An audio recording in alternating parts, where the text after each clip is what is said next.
ARA was going through a divorce when she met Lucas. Her ex-husband Samuel had left her for a younger co-worker. Their daughter Ella chose to stay with her mother. In the midst of the divorce proceedings, ARA met Lucas by chance at a coffee shop. She was sitting with a stack of papers related to obtaining a dissolution of marriage certificate. Lucas struck up a conversation and offered to get to know her. Exhausted by recent events, ARA couldn't refuse his friendly gesture. Lucas turned out to be a pleasant and fun guy. When it was time to part ways, ARA mustered up the courage to ask him for his phone number. She immediately shared the news with her friend, who did not approve of her action. The friend voiced concerns that Lucas might turn out to be a stranger, or worse, a maniac. ARA replied that all men are strangers, but life must go on, and she didn't want to be alone. ARA and Lucas began dating. He asked her out on dates, always brought her flowers, and courted her lavishly. One day, Lucas surprised her by inviting her on an all-expenses-paid trip to the sea. All she had to do was ask for time off work, and she agreed to go. She enjoyed Lucas's attention and appreciated his care, especially since her previous husband had been rather stingy in this regard. While on vacation at the sea, Lucas proposed to her as they sat on the beach together. Watching the sunset and enjoying a glass of chilled wine, Lucas gave ARA a small box and said, "ARA, I want to spend the rest of my life watching sunsets with you." Touched by his sincere gesture, she cried and accepted his offer. Wasting no time, they started preparing for the wedding as soon as they got home. A friend to whom ARA had previously told about Lucas inquired about how it had gone. Lucas informed ARA that he had saved up enough money for the wedding, allowing them to have a lavish celebration. ARA couldn't believe her happiness. Her first wedding had been simple, even without a white dress, because she and Samuel had gotten married right out of college when they were poor, but deeply in love. Sometimes she even cried with happiness, realizing that everything was finally happening for her. Everything seemed to be falling into place. ARA's friend Stella brought up the subject of children. "Have you talked about having more children?" she asked. ARA calmly replied, "We decided that Ella was enough for us." Her friend asked further, "Doesn't Lucas want to have a child of his own? After all, Ella has someone else's blood." This infuriated ARA. Lucas had never treated Ella differently. He had always been a loving father to her, taking her to coffee shops, ice cream shops, and movies, picking her up from school, and taking her to activities. They had come to the conclusion that they only wanted one child.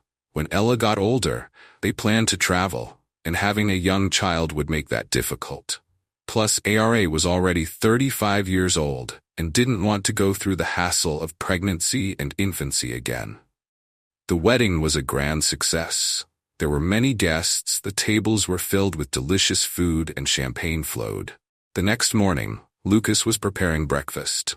ARA woke up, walked into the kitchen, and lovingly hugged her husband from behind. Lucas smiled and asked, "How was your first night as my wife?" ARA laughed and replied, "Well, I was expecting some kind of miraculous transformation, but everything stayed the same." As the years passed, ARA and Lucas continued to have a strong relationship. Their family was filled with love and warmth.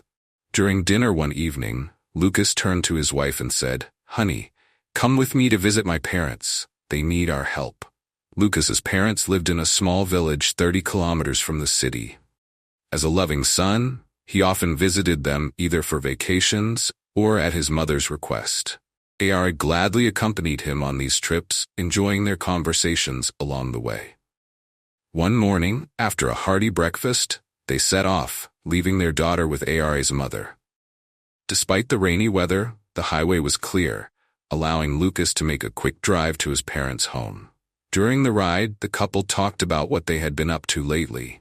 ARA spoke about her new job, which she had started 4 months ago, and shared anecdotes about her coworkers and bosses. Just as she mentioned the new project they were working on, an unforeseen event occurred. Lucas lost control of the car, causing it to flip over and fall into a ditch. ARA hit her head during the accident and lost consciousness. Realizing the seriousness of the situation, Lucas, suffering from an apparent chest fracture and nosebleed, attempted to call for an ambulance, but noticed people rushing towards them from the side of the road. Confident that help was arriving, the couple waited for it. At the hospital, Lucas received the necessary medical attention for his injuries, particularly a cut on his hand from shards of glass during the accident. In addition, ARA underwent emergency surgery due to internal bleeding. While Lucas was resting under medication in his room, a doctor came in to give him an update. Several hours had passed since ARA had been taken to the operating room, and the doctor informed Lucas that despite successful intervention to stop the bleeding, the pregnancy could not be saved. The news left Lucas in shock and disbelief.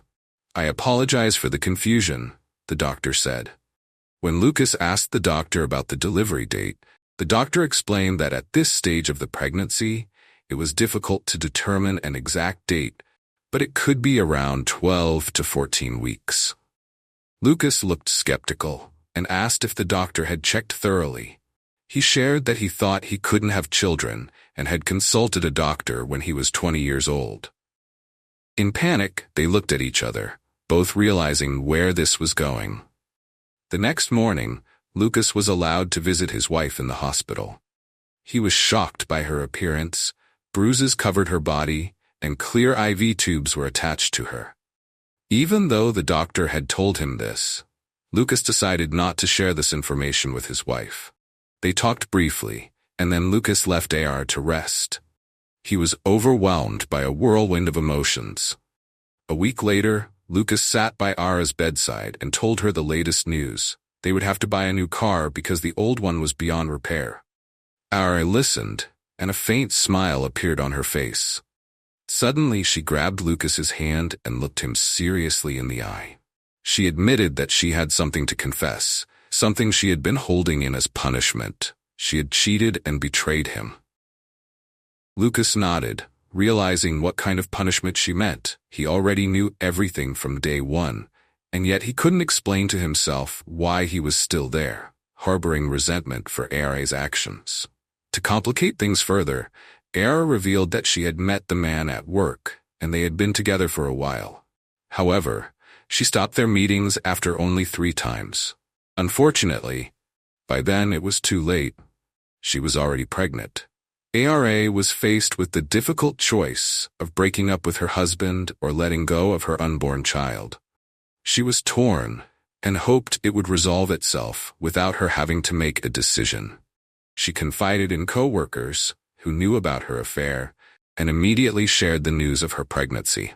She struggled to find the words to gently explain it to Lucas, but she knew it would soon become clear without words. Lucas listened to all of this in silence. He informed her that he would support her until she was fully recovered and released from the hospital. But after that, they would file for divorce, and he followed through with his decision. It wasn't easy for Lucas to break the routine, as he had grown attached to both ARA and her daughter. However, there was no alternative. They had to go their separate ways. Lucas tried to put his ex-wife out of his mind. The only time he heard from her was when mutual acquaintances mentioned that ARA had quit her old job and moved to another city. As for himself, Lucas was determined never to marry again. He had loved Ara, but she had betrayed him, and he wasn't ready to open up to someone new. Love had allowed him to forgive a lot of things, but when she was gone, everything became meaningless.